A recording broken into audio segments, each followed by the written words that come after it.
एक भोंदू रहता था, पर वो इतना सीधा था कि सब प्यार से उसको भोंदू ही बुलाते थे। गायों की सेवा करता था और जिस आश्रम में रहता था वहां के गुरुदेव शाम को प्रवचन करते थे तो सबसे पीछे बैठ के सुनता था। भोंदू को लगता था गुरुजी जो बोल रहे हैं ये बिल्कुल सत्य है, इसमें कोई झूठ नहीं है।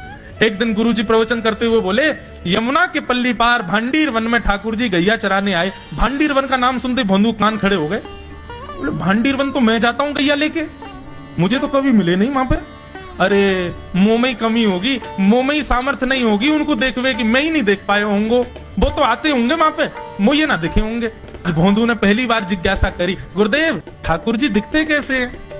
तो गुरुदेव भी हंस गया, अच्छा भोंदू पूछ रहा है, बैठ जाओ बताते हैं। मोर मुकुट पहनते हैं ठाकुर जी, और बोले 2 कान हैं लेकिन कुंडल एक ही पहनते हैं। ठाकुर जी ऐसे पुष्प तोड़ के कान के ऊपर लगा लेते हैं, दोनों कानों में एक ही कुंडल को फेर फेर के पहनते। ठाकुर जी पीली पीताम्बरी, ऐसी ठाकुर जी पीली पहनते, पीली पीताम्बरी। माला कैसी पहनते हैं? ठाकुर जी ऐसी पहनते हैं पूरी पैरों तक जाए। ये देखो गुरु जी कह रहे हैं तो निश्चित है भंडीर वन में आते हैं ठाकुर जी। भोंदू अपनी गैया लेकर के भांडीर वन पहुंच गया। गैया चर रही थी, अब भोंदू ढूंढ रहा है, कभी वृक्ष के नीचे जाके देखे, कभी कहीं देखे, कभी ढूंढे कहीं से चंदन की सुगंधी आ जाए। गुरुजी बता रहे थे उनमें से चंदन की सुगंधी आती है, क्या पता कन्हैया यहीं कहीं हो।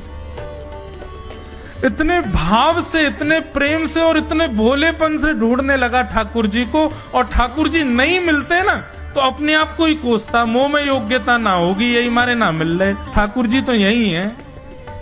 गुरु जी की बात गलत नहीं है, ठाकुर जी तो यही है। उसके उस सहज भाव पर, उसके उस सरल भोंदूपने पर ठाकुर जी रीझ गए। और इतने में ही भोंदू हताश निराश उदास बैठा था, खुद को कोस रहा था, मुंह में योग्यता ना है, मुंह ठाकुर जी मिलना है रहे। इतने में ही देखा सामने से असंख्य गायों का झुंड आ रहा है, और भोंदू ने जैसे उन गायों को देखा, ऐसी गाय कभी देखी नहीं, अलग गाय, सींग चमक रहे हैं, सींगों के ऊपर के भाग में सोने चांदी मढ़े हुए हैं, ऐसी ऐसी सुंदर सुंदर तंदुरुस्त गैया। तभी देख रहा है भोंदू, पीताम्बरी पहनी है, गले में वैजंती माला धारण की है, सिर पर पाग पहनी है, एक कान में कुंडल है, मंद मंद मुस्कुरा करके दतुइयां दिखा रहे हैं, कटाक्ष नेत्रों से कभी इधर देख रहे हैं कभी उधर देख रहे हैं, अपनी वेणु को कमर में कस करके गैयाओं के गले में गलवैया डाल करके श्याम सुंदर भोंदू की तरफ चलते भय आ रहे हैं। ये दृश्य देख करके हाथ पांव कांपने लगे भोंदू के। उसको लगा मेरे पास तो आएंगे नहीं, है वहीं से मुड़ जाएंगे, अब मैं उनके पास जाके उनको असहज नहीं करूंगा, यहीं से देख लूं, यहीं से प्रणाम कर लूं। लेकिन जैसे जैसे प्रणाम करके ऊपर देखता, ठाकुर जी और पास आ रहे हैं, और पास आ रहे हैं, और पास आ रहे हैं। जैसे ही ठाकुर जी आकर के बैठे, भोंदू के पास शब्द नहीं है, हाथ पैर कंपित हो रहे हैं, उसको सूझ ही नहीं रहा करूं क्या मैं, इनके लिए क्या बिछाऊं, कहां बैठाऊं।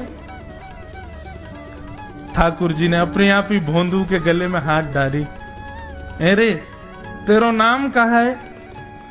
जैसे ही ठाकुर जी ने नाम पूछा, भोंदू अपना ही नाम भूल गया, बोले मुझे याद ही नहीं मेरा नाम क्या है, पर प्रेम से सब लोग मुझे भोंदू बुलाते हैं। अब तो भोंदू नाम सुनते ही ठाकुर जी ताली दे दे के हंसने लगे, तेरा नाम भोंदू है? बोले हाँ मेरा नाम भोंदू है। और ठाकुर जी आपको अच्छा लगा? बोले हाँ बहुत अच्छा लगा। आपको नाम कहा है? ठाकुर जी बोले तुम वो ना जाने? बोले जानू तो ना हूं, लेकिन गुरु जी ने जैसा रूप बताया वैसा ही है आपको, तो आप कहीं नंद नंदन तो नहीं हो? ठाकुर जी बोले हाँ मैं नंद नंदन नहीं हूं, यशोदा जी को लाला, नंद जी को लाला। भोंदू बोलो जय हो भगवान, आज आपके दर्शन है गए। गुरु जी और सब बालकन को तो आप शायद रोज ही मिलते होंगे, लेकिन मैं ही अभागो, मोको आप आज ही मिले हो। ठाकुर जी बोले अब चल बात मत बनावे, जल्दी कछु खवा, मुंह को भूख लग रही है। भोंदू एक कपड़े में रोटी बांध के उसमें मिर्च और गुड़ रख करके लेके गया। 2 रोटी थी। भोंदू ने जैसे खोली, एक रोटी ठाकुर जी के सामने धर दी, एक अपने पास रख ली। बोले मैं भी तो खाऊंगा। ठाकुर जी ने बढ़िया रोटी ऐसे घुमाई और प्रेम से गुड़ खामे और रोटी पान लगे प्रेम थे, और ठाकुर जी तो चप चप करके नेक देर में पा गए। भोंदू तो भूल ही गयो मुँह खानो भी, वो ठाकुर जी को ही देख रहा है। ठाकुर जी बोले और जोर की भूख लगी, ला अपनी रोटी दे दे। भोंदू बोलो मुँह को भी भूख लगी है। बोले अच्छा चल आधी आधी खा ले, या मैं आधी तू खा ले आधी मैं खा लूं, दोनों खा लिए। कल तो नेक्स्ट से ज्यादा सी रोटी ले आइयो, भूख ज्यादा लगे, और सुन यही समय आइयो, मिलूंगा कल भी तोते। ठाकुर जी अपने मार्ग पर चले गए। भोंदू इतना प्रसन्न है, बोले आज मुझको ठाकुर जी मिल गए। गुरुदेव के प्रवचन का समय हो गया, भोंदू पीछे जाके बैठ गया, अपने गुरुदेव को प्रणाम करे, इनकी कृपा से ठाकुर जी मिले। उसने किसी को नहीं बताया, उसको लगा सबको ही मिलते हैं भगवान, मुझे ही मिले हैं बहुत दिन बाद। दूसरे दिन भोंदू खूब सारी सामग्री रसोई घर में इकट्ठा करके जाने लगा।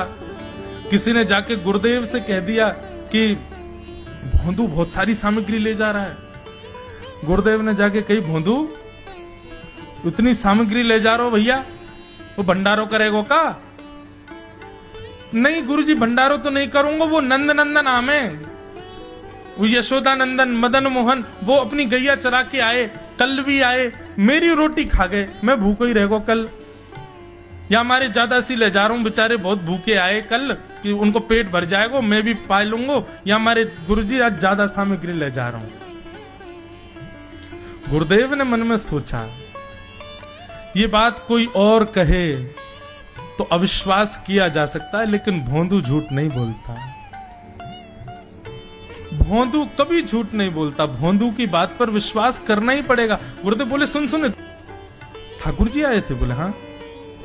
अच्छा उनका रूप कैसा था? जैसा रूप आपने बताया था ना गुरुजी बिल्कुल वैसा, ऐसे कटाक्ष नेत्र, मोती जैसे दांत, ठाकुर जी की मुस्कान ऐसी, पाग ऐसी, कान ऐसे। गुरुदेव के तो नेत्र बंद हो गए, वे सब अनुभव करने लगे। लेकिन गुरुदेव बोले रूप कैसा भी बता दे, चरण यदि इसने बता दिए तो मैं मान जाऊंगा कि ठाकुर जी थे। अच्छा तूने चरण देखे? बोले हाँ गुरुजी मैंने चरण देखे। चरण कैसे थे? ठाकुर जी के चरण जब वो चल करके आगे बढ़ते हैं ना तो चिन्ह बन जाते हैं। कहीं ध्वजा बनी थी, कहीं शंख बना था, कहीं कुछ बना था, और उनके जो नखून है ना उनमें से ऐसा लगता है मानो जैसे कोमल का पराग हो, कमल का पराग हो। और चरणों का रंग कैसा, जैसे मानो जैसे गुरुदेव कमल होता है ना, कमल की आकृति, ऐसे ठाकुर जी के चरण। जब चरण का यथावत वर्णन भोंदू ने कर दिया, गुरुदेव समझ गए, बोले निश्चित ठाकुर जी आते। नहीं तो भोंदू कहां जाने, इतनी बुद्धि नहीं है उस पे कि वो इतना सब कुछ ढूंढ धाड़ के मुझे बताए। भोंदू एक काम करेगा? बोले हाँ। ठाकुर जी आएंगे तो तेरे सखा बन गए? बोले हाँ। तो उनको लेकर के आश्रम आ जा, यहां पे आ जा। भोंदू बोला कि इतने योग्य बालक हैं, लेकिन ठाकुर जी ने किसी से नहीं कही, मुझसे कही है। अगर मैंने ये काम नहीं किया तो मेरा जीवन व्यर्थ है। भोंदू को लगा ठाकुर जी सबसे ही मिलते हैं, गुरुजी किसी से भी कह के बुलवा लेते, मुझको काम दिया। भोंदू ने तो उसको अपने हृदय में ले लिया, अब ये काम मुझे करना है। बोले गुरुजी मैं वचन दे के जा रहा हूं, ठाकुर जी को मैं लेके आऊंगा। जा बेटा। भोंदू वन में चला गया। अब तो उसको मिलने की भी एक्साइटमेंट नहीं है और कोई उसके मन में भाव ही नहीं है, उसको ये है बस ठाकुर जी को मैं ले जाऊं। जाकर के बैठा, ठाकुर जी अपनी गैया चराते भये, ठाकुर जी आए, रूप देख करके फिर से भावुक हो गया भोंदू। ठाकुर जी आकर के बैठ गए, बोले चल जल्दी निकाल रोटी, भूख लगी है मुंह को। भोंदू सजाता जा रहा है थाली, ठाकुर जी को देता जा रहा है। बोले जय जय एक प्रार्थना करूं? बोले करो। आप मेरे संग मेरे सखाओ ना आप? बोले हाँ तेरो सखाऊं तो मेरी बात मानोगे? बोले कहा आप मेरे संग आश्रम चलो गुरु जी के पास। ठाकुर जी रोटी पाते जा रहे, ठाकुर जी ने अनसुनी कर दी बात। बोले जय जय कछु कहो ना, आप चलोगे ना? ठाकुर जी बोले हम तेरे सखा हैं, तेरे गुरु जी के सखा नहीं है।